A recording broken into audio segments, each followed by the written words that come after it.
whoa, like, things just get really bizarre in the middle of it. Hey guys, welcome back to the channel. Thanks so much for tuning in again as usual. Now today's video is going to be the second update in my Around the World in 80 Books series. If you don't know what I'm talking about, you can click the link up here to watch the intro video to the series so you can just get caught up on what this whole challenge/journey actually is and why I'm reading books from authors from 80 countries from around the world and what inspired me to start this challenge. So given that this is update number 2, I'm going to be talking about books 11 through 20, the next 10 books that I read as part of this challenge, and I'm really excited about a lot of these books. A lot of these books really hit home for me, and I really enjoyed several of them, so excited to just kind of walk through them with you guys and talk about my experience. So the first book that we're going to start off with is A Thousand Splendid Suns by Khaled Hosseini. Now this is a pretty famous book. A lot of people have read his other book, The Kite Runner. I actually haven't read that one, which I need to do that at some point. But A Thousand Splendid Suns is a beautiful story. It's basically about these two women who are part of, they're married to the same guy, and it's almost like a mother-daughter relationship, even though it's not.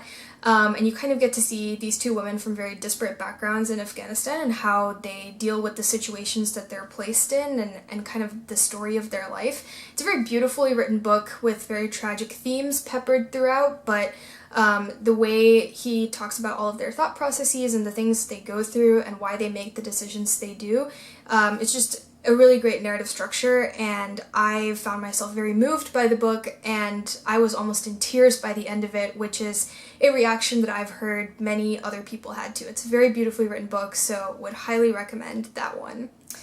Okay, the second book is Celestial Bodies by Jokha Alharthi, and this is from Oman. So this is actually a book that won the Man Booker Prize, I think, last year, so in 2019.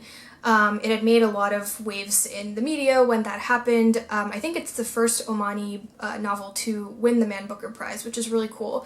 And that's kind of how I got to know about this book. And so I got it on audiobook, which is a really interesting way to listen to this because it's told from the perspectives of multiple members of a family. And you kind of get to meet this very huge cast of characters. Honestly, this family is quite large, from a village called Al-Awafi in Oman.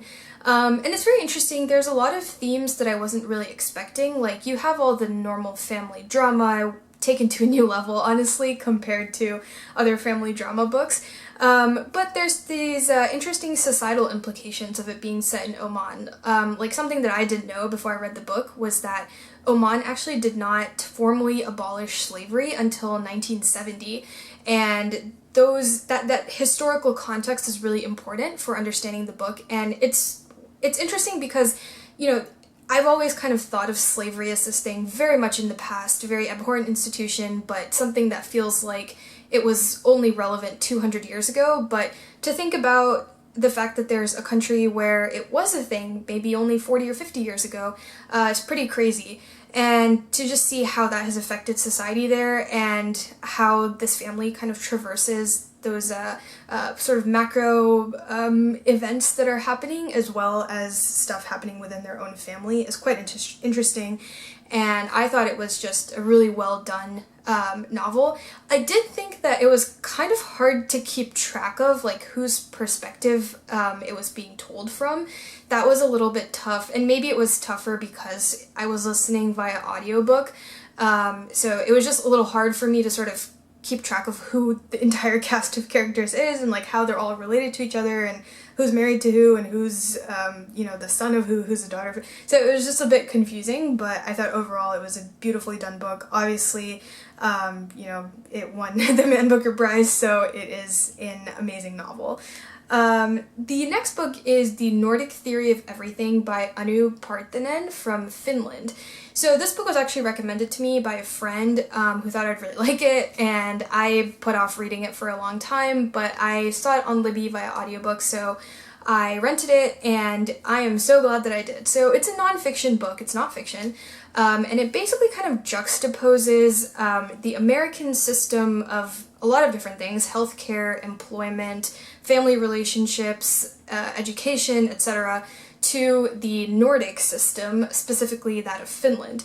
And it's interesting because the author grew up in Finland, spent most of her young adulthood in Finland, and then moved to the United States when she got married, or actually when she got into a serious relationship and ultimately got married.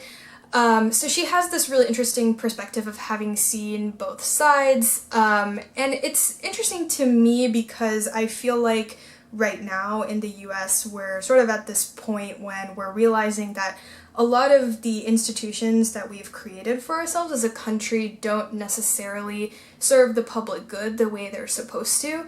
And a lot of the Nordic countries are often held up as examples of how government can actually, play a productive part in people's lives and make people's quality of life better. So it's really interesting to see that. I do think one thing that isn't talked about enough in the book is maybe the differences in diversity. There's just so many different people from different places in the world that all now live in the US, and I feel like that adds a layer of complexity that maybe isn't so prevalent in the Nordic countries.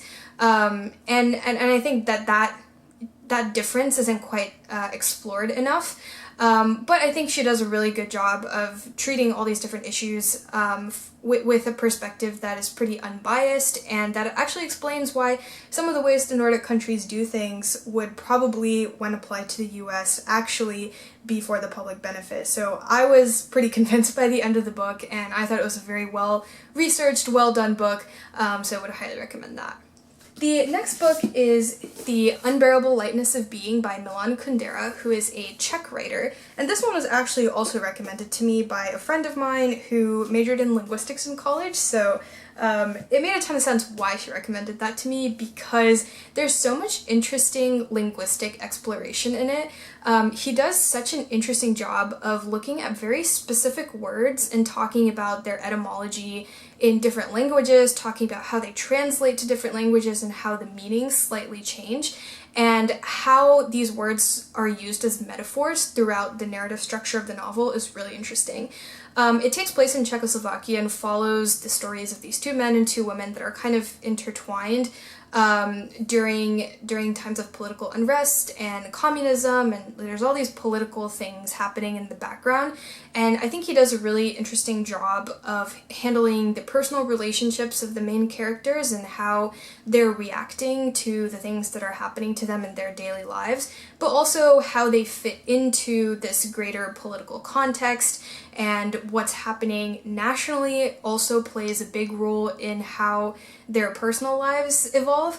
So I just thought it was a beautifully done novel, and I really, really enjoyed how he kind of takes apart words so carefully. I had never thought about language that deeply before, so I thought that was great. It is kind of philosophical in some parts, which normally I don't really like in the books that I read, but I really enjoyed this one, and I thought it was still a riveting narrative. Okay, the next book that I have is Mexican Gothic by Silvia Moreno-Garcia, and I think she is actually, from Mexico, but now lives in Canada, if I'm not mistaken, and this book I actually got from Book of the Month. Again, I was only on Book of the Month for 3 months and then decided that I didn't want to have to choose from one of 5 books every month, so I turned down my membership. But I got this book when it was out, and I thought it was great because it fit into this challenge that I was doing. This was really fascinating. I honestly didn't know what it was about before I actually read it. I just knew oh, it's this book about written by a Mexican author and seems kind of interesting, set in the 50s or 60s. Whatever, let's try it out. And I didn't actually know that it's a horror novel before I started reading it. And I got into it and I was like, okay, this is all normal historical fiction. Okay, got it. And then it's just whoa, things just get really bizarre in the middle of it and it becomes full-on horror. I literally read it all in one night, and in retrospect, it was probably not a great idea to be reading a terrifying horror novel at 3 in the morning, because then I just couldn't sleep all night because it was just a really scary book. But not being a reader of horror novels, I really enjoyed it. I thought it was very well done. It was you know, dramatic, but not too dramatic, not over-the-top horror. It was very intelligent horror. I thought, like, you know, once the ending is explained and you kind of think back to all the, like, clues that were left for you, it's like, oh yeah, that all makes sense. So I thought it was very well done, and it was really interesting just, like, having a horror novel set in, like, the 50s in Mexico, and kind of, you know, not the type of setting you normally imagine for a horror novel. It is set in this, like, haunted house that's like in the middle of nowhere, so you know, that's maybe a trope in horror, but I thought it was really well done and really interesting. Loved the main character, she was really cool, so really enjoyed that. Kind of unexpectedly, didn't even know what I was getting into when I started it. Okay, the next book is Scarlet Odyssey by C.T. Rwizi, I believe. And he's an author from Zimbabwe. I think this is one of his first novels. I actually found it on Amazon First Read, so I'm assuming it's a debut novel. And I normally was not expecting to find much on Amazon First Reads that would cater to this challenge specifically, but this one like popped up on my front page and I was like, wow, perfect. Author from Zimbabwe, like, need to read that. And I think he's lived kind of all over Africa, so I think he might be living now in South Africa, perhaps, but he's from Zimbabwe. So this is a really interesting novel. I, again, did not know what I was getting into when I first started it, but it's basically a fantasy novel set in this, like, really interesting magical world that's based on the African landscape, but isn't in Africa. It's, like, this magical, different world. And it's an adventure novel. There's, like, 3 characters who are in a group together traveling, you know, that whole trope, and they're, you know, the main character has to, like, save his village, and, you know, it's kind of a classic story, but there's all these, like, really interesting fantasy elements of it, and I think what really stood out to me from this one is he does a great job of world building. I thought that was, you know, that's generally, in my opinion, the hardest part of writing a fantasy novel. Like, a lot of fantasy, I think, has a pretty similar storyline of that adventure that everyone goes on, but it's more about, like, can you make your readers get encompassed in this world that you've built for them? And there's not that many fantasy writers that do that really well, and I thought he did a really good job of that. So I really enjoyed it. I'm, you know, glad that I kind of just stumbled across this novel, and I'm really looking forward to see what else he puts out in the near future, because I am excited to keep reading more of his work. So the next book that I want to talk about is Factfulness by Hans Rosling from Sweden. So my first exposure to Hans Rosling was, I think, his TED Talk, which is quite famous. He kind of talks about you know, how things have progressed in the world, and uses this really cool visualization technique to do the talk. And I just thought it was, like, a fascinating bit, and, like, people were really into it at one point, and I think he did pass away a few years ago. But I thought that was a really cool TED Talk, and I still remember it. And so this book has been recommended to me many times by many different people, and it's always kind of been in the backlog of my mind of books that I need to check out, but never did. So it is a nonfiction book, but I thought it was really interesting in how he kind of talks about how so much progress has happened in the world, and yet today many of us still believe that everything kind of sucks and, like, everything is really bad.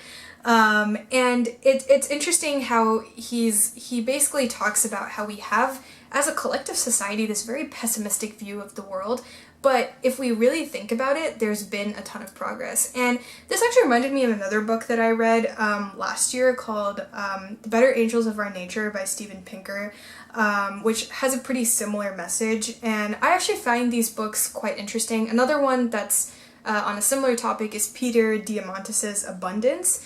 All of these books, I think, are kind of interesting in that you read a lot of nonfiction about the world today that kind of says things are really bad, and, like, it kind of puts you in a terrible mood. So it's kind of great to read these books that also say, well, yeah, there's a lot of stuff that we have to work on as a global society, but we have made a lot of progress, and many things have changed for the better, and it's important to keep that in mind as well. The next book that I have is Trevor Noah's Born a Crime. It's a memoir, and the actually next 3 books I'm going to talk about are all memoirs. If you have been following my videos now, you know that I love reading memoirs. So this was great. My sister actually had this book, and I just borrowed it from her because I wanted to read it. Trevor Noah is such a cool personality on TV. I love watching The Daily Show, and I think he's just so funny, and the way that he analyzes political issues is hilarious. And he just kind of tells it like it is, but his humor is like great. I just really love watching his show. So I was really excited to read the book, and I thought it was just like so well done. I mean, he's had a crazy childhood. It was very tough. It was kind of hard to read about this, the experience of growing up as a half black, half white child during apartheid South Africa, and kind of having to grapple with this identity crisis of being, like visibly black, but also not being accepted as black by other black people around him, and kind of how weird it was just to kind of be on the fence there between this very black and white society that, was where he grew up. And I thought it was a very fascinating look into his childhood. But I think, obviously these were very serious subjects, very difficult, book probably for him to write about, because not only his own experiences, but he writes a lot about his mother's experiences and how she's had to overcome so much to get to where she and he are today. So I think what was fascinating to me was the fact that he still kind of like had his funny comic voice in the book, which was really great. So I thought it was a very easy read, even though it was such probably difficult material for him to write about. Okay, so the 9th book that I wanted to talk about is Waiting for Snow in Havana by Carlos Eire. I hope I pronounced that correctly, but he's from Cuba. And this was an interesting memoir. It takes place during the Cuban Revolution when the author was just a young boy, and he grows up in this very privileged household. His father is a judge before kind of Castro takes over in Cuba, and he's grown up in this sort of very sheltered upbringing. And then all of a sudden, after Castro takes over, obviously, like, being from a privileged background is probably not a great background to have then, and he goes to Miami and kind of makes his life in the United States, and it talks about that whole journey, which was fascinating. And it was the first book that I'd really read that kind of talks about a personal account of the Cuban Revolution, which was something that I was really curious about, and I thought it was very beautifully done, and kind of talks about all of the, crazy things that sort of happen in a revolution, and you kind of don't expect your entire world to change so quickly, but then it does, and how that just all happens so fast that you have no idea what's going on, and then one day everything is just topsy-turvy from what you expected it to be. I did think it was interesting reading a book that was from the perspective of someone who does come from a very privileged background. I don't think those are normally the books that you get to read about these, traumatic experiences from around the world. So I thought that was an interesting element that was kind of new to me in the memoirs that I read. The last book in this video I'm going to talk about is First They Killed My Father by Luang Eung from Cambodia. There's also a film on this book, I think on Netflix, that Angelina Jolie produced, which is interesting.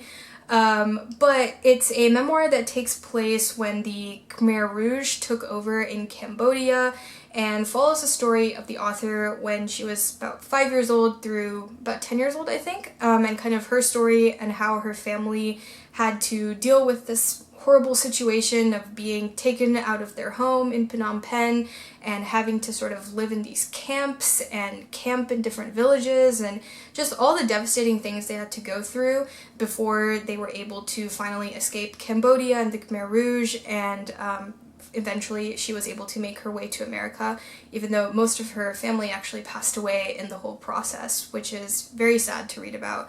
I think it's really interesting, obviously, her relationship with her father. It's curious to me that the book is titled First They Killed My Father, when actually the first member of her family that dies is her sister, so it really kind of speaks to that relationship with her father and how that's sort of the breaking point that really makes her have to grow up as, from this child that she was at the beginning of the book to this young woman who has to take care of other members of her family and has to figure out how to survive in this horrible situation. It was definitely a hard book to read. I mean, some of the things that she has to go through are just horrifying, and I could not even, imagine what that must have been like. So definitely a tough read. It took me a while to get through, but wow, it was very eye-opening and about a period of history that I didn't know too much about, so it was really, fascinating to read this personal account of it. Awesome! Well, that's all the books that we have for today in this video. I hope you enjoyed, and I hope at least one of these books sounds interesting to you. If you found one of these recommendations interesting, please leave a comment down below. My next video on this topic is probably not going to come out for a little while. I actually need to catch up to getting to 30 books, so it's probably going to take me a few weeks to get there. The next video is actually going to be on a theme, so let's see if you can guess what the theme is. If not, no worries, you'll find out in a few weeks, so whatever. But I'm really excited for this one. I think it's going to be a fun few books to read before I film the next video. So stay tuned for the next video that will come out in a few days, and thank you so much for watching. I hope you enjoyed the video. If you did, please like or leave a comment, and make sure you subscribe to the channel to never miss an update. Thanks everybody, have a good one. Bye!